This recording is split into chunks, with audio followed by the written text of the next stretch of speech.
Once an obstruction such as a foundation or transition piece is in the water, it needs to be visible to mariners. Since mains power is not available, self-contained lanterns with integrated batteries and solar panels for charging are needed. The battery size of these lanterns will be determined by the location of the wind farm. Special online tools can determine the amount of daylight in a specific location, and thus calculate how much battery is needed to achieve the required autonomy through longer periods of darkness.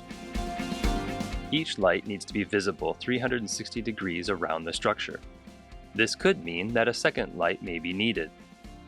After multiple structures are in the water, it is imperative that all the lights are synchronized to communicate the larger scene obstruction. To reduce the impact of bird fouling and for better performance during the winter, it is recommended to use lights with vertically positioned solar panels. Sabik Offshore, your experts in marking offshore wind farms.